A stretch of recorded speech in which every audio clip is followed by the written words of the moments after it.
ओम शांति। आज है 7 अक्टूबर 2023। आज बाप दादा के अनमोल मधुर महावाक्य सुनते हैं।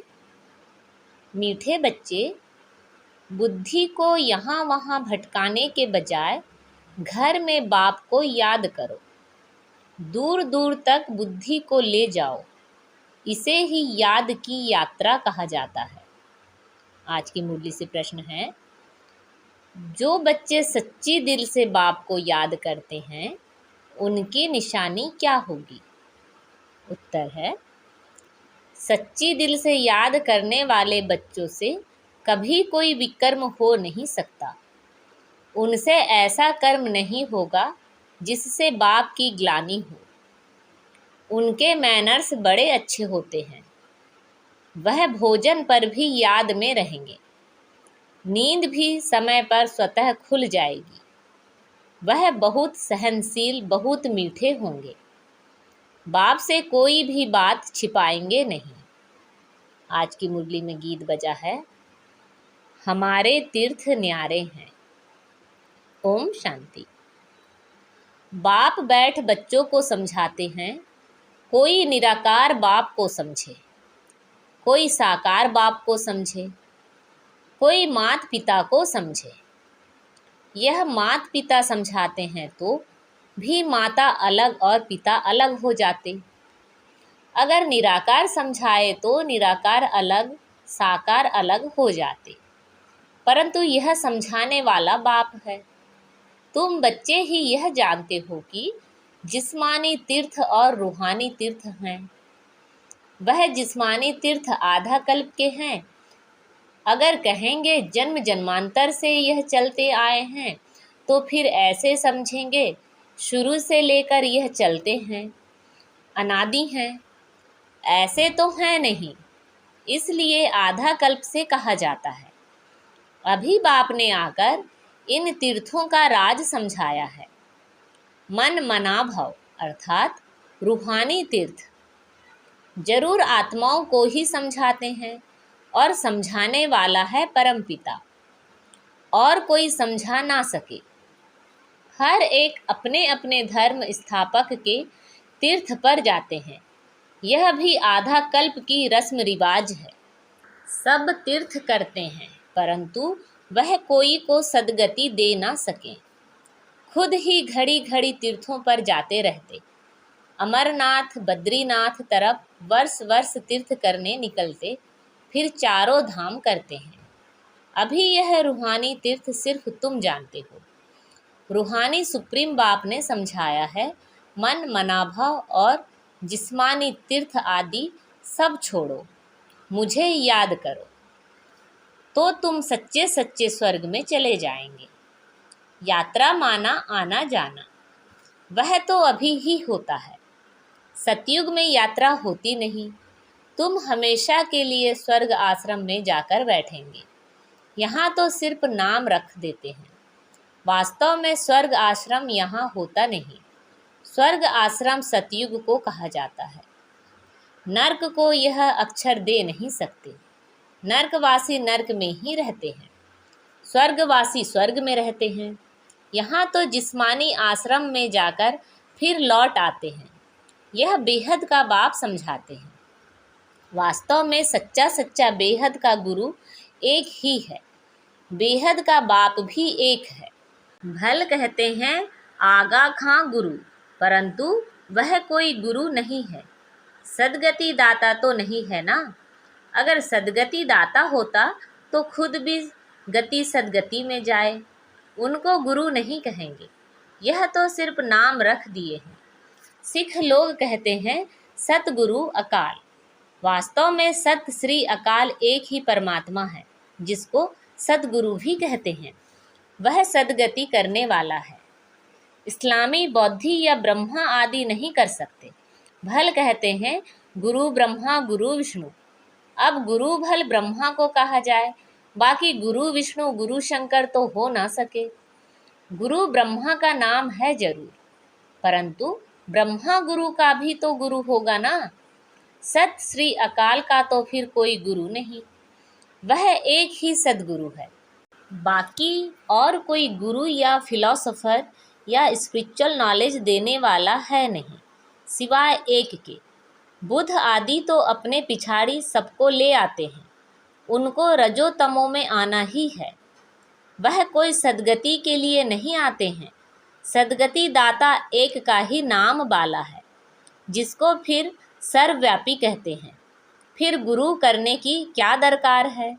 हम भी गुरु, तुम भी गुरु, हम भी शिव, तुम भी शिव। इनसे तो कोई का पेट नहीं भरता। बाकी हाँ, पवित्र हैं इसलिए उनका मान होता है। सद्गति दे नहीं सकते। वह तो एक ही है जिसको सच्चा सच्चा गुरु कहा जाता है। गुरु तो अनेक प्रकार के हैं। सिखलाने वाले उस्ताद को भी गुरु कहते हैं। यह भी उस्ताद है। माया से युद्ध करना सिखलाते हैं। तुम बच्चों को त्रिकालदर्शीपन की नॉलेज है, जिससे तुम चक्रवर्ती बनते हो। सृष्टि के चक्र को जानने वाले ही चक्रवर्ती राजा बनते हैं।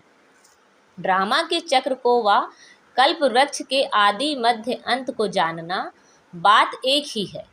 चक्र की निशानी बहुत शास्त्रों में भी लिखी हुई है। फिलॉसफी की किताब अलग होती है। किताबें तो अनेक प्रकार की होती हैं। यहाँ तुमको कोई किताब की दरकार नहीं। तुमको तो जो बाप सिखलाते हैं वह समझना है। बाप की प्रॉपर्टी पर तो सब बच्चों का हक होता है, परंतु स्वर्ग में सबको एक जैसी प्रॉपर्टी तो नहीं होगी। राजाई है उनकी जो बाप का बना। बाबा कहा थोड़ा भी ज्ञान सुना तो वह हकदार हो जाते, परंतु नंबरवार। कहाँ विश्व के महाराजा, कहाँ प्रजा दास दासियाँ। यह सारी राजधानी स्थापन हो रही है। बाप का बनने से स्वर्ग का वर्षा तो जरूर मिलता है। वर्षा मिलता है बाप से। यह नई बातें होने कारण मनुष्य समझते नहीं। बाप समझाते हैं सतयुग में विकार है नहीं। माया ही नहीं तो विकार कहाँ से आए? माया का राज्य शुरू होता है द्वापर से। यह है रावण की 5 जंजीरें। वहाँ यह होती नहीं। जास्ती डिस्कस नहीं करना है। वह है ही संपूर्ण निर्विकारी दुनिया। बाकी बच्चे पैदा होने की, गद्दी पर बैठने की, महल आदि बनाने की जो रस्म रिवाज होगी वह जरूर अच्छी ही होगी, क्योंकि स्वर्ग है। बाप समझाते हैं बच्चे, इस रूहानी यात्रा में तुम्हें निरंतर बुद्धि योग लगाना है। यह बहुत सहज है। भक्ति मार्ग में भी सवेरे उठते हैं, ज्ञान मार्ग में भी सवेरे उठ बाप को याद करना है, और कोई किताब आदि पढ़ना नहीं है। सिर्फ बाप कहते हैं मुझे याद करो, क्योंकि अब छोटे बड़े सबका मौत सामने खड़ा है। मरते समय कहते हैं भगवान को सिमरो। अंतकाल अगर भगवान को नहीं सिमरेंगे तो स्वर्ग में जा नहीं सकेंगे। तो बाप भी कहते हैं मन मना भव। इस देह को भी याद नहीं करना है। हम आत्मा एक्टर हैं, शिव बाबा की संतान हैं। लगातार याद में रहना है। वैसे छोटे बच्चों को तो नहीं कहेंगे कि भगवान को याद करो। यहाँ सबको कहना पड़ता है, क्योंकि सबको बाप के पास जाना है। बाप से ही बुद्धि योग लगाना है। कोई से लड़ाई झगड़ा नहीं करना है। यह बड़ा नुकसानकारक है। कोई कुछ कहे, सुना अनसुना कर देना है। सामना नहीं करना चाहिए जो लड़ाई हो जाए। हर बात में सहनशील भी होना चाहिए। और फिर समझना है बाप। बाप भी है, धर्मराज भी है। कुछ भी बात है तो तुम बाप को रिपोर्ट करो, फिर धर्मराज के पास पहुंच ही जाएगा और सजा के भागी बन पड़ेंगे। बाप कहते हैं मैं सुख देता हूँ। दुख अर्थात सजाएं धर्मराज देते हैं। मुझे सजा देने का अधिकार नहीं है। मुझे सुनाओ, सजा धर्मराज देंगे। बाबा को सुनाने से हल्का हो जाएंगे, क्योंकि यह फिर भी राइट हैंड है। सतगुरु का निंदक ठौर ना पाए। जजमेंट तो धर्मराज ही देंगे कि किसका दोष है। उनसे कुछ छिप नहीं सकता। कहेंगे ड्रामा अनुसार भूल की, कल्प पहले भी की होगी, परंतु इसका मतलब यह नहीं कि भूल करते ही रहना है। फिर अभूल कैसे बनेंगे? भूल हो जाए तो क्षमा मांगनी होती है। बंगाल में किसका पैर आदि लग जाता है तो झट क्षमा मांगते हैं। यहाँ तो एक दो को गाली देने लग पड़ते हैं। मैनर्स बहुत अच्छे होने चाहिए। बाप सिखलाते तो बहुत हैं, परंतु समझते नहीं तो समझा जाता है इनका रजिस्टर्ड खराब है। निंदा कराते रहते हैं तो पद भ्रष्ट हो जाएंगे। जन्म जन्मांतर के विकर्मों का बोझा तो है ही, उनकी तो सजा भोगनी ही है। फिर यहाँ रहकर अगर विकर्म करते हैं तो उनकी 100 गुना सजा मिल जाती है। सजा तो खानी ही है। जैसे बाबा काशी कलवट का समझाते हैं, वह है भक्ति मार्ग का। यह ज्ञान मार्ग की बात है। एक तो पहले वाले विकर्म हैं, दूसरा फिर इस समय जो करते हैं उनका दंड 100 गुना हो जाता है। बहुत कड़ी सजा खानी पड़ेगी। बाप तो हर एक बात समझाते हैं। कोई पाप ना करो, नष्टो मोहा बनो। कितनी मेहनत है। इस मम्मा बाबा को याद नहीं करना है। इनको याद करने से जमा नहीं होगा। इनमें शिव बाबा आते हैं तो याद शिव बाबा को करना है। ऐसे नहीं कि इनमें शिव बाबा हैं इसलिए इनकी याद रहे। नहीं, शिव बाबा को वहाँ याद करना है। शिव बाबा और स्वीट होम को याद करना है। जिन्न मौफिक बुद्धि में याद रखना है। शिव बाबा वहाँ रहते हैं। शिव बाबा यहाँ आकर सुनाते हैं, परंतु हमको याद वहाँ करना है, यहाँ नहीं। बुद्धि दूर जानी चाहिए, यहाँ नहीं। यह शिव बाबा तो चला जाएगा। शिव बाबा इस एक में ही आते हैं। मम्मा में उनको देख ना सकें। तुम जानते हो यह बाबा का रथ है, परंतु इनके चेहरे को नहीं देखना है। बुद्धि वहाँ लटकी रहे। यहाँ बुद्धि रहने से इतना मज़ा नहीं आएगा। यह कोई यात्रा नहीं हुई। यात्रा की हद तुम्हारी वहाँ है। ऐसे नहीं कि बाबा को ही देखते रहो क्योंकि इनमें शिव हैं, फिर ऊपर जाने की आदत छूट जाती है। बाप कहते हैं मुझे वहाँ याद करो, बुद्धि योग वहाँ लगाओ। कई बुद्धू समझते हैं कि बाबा को ही बैठ देखें।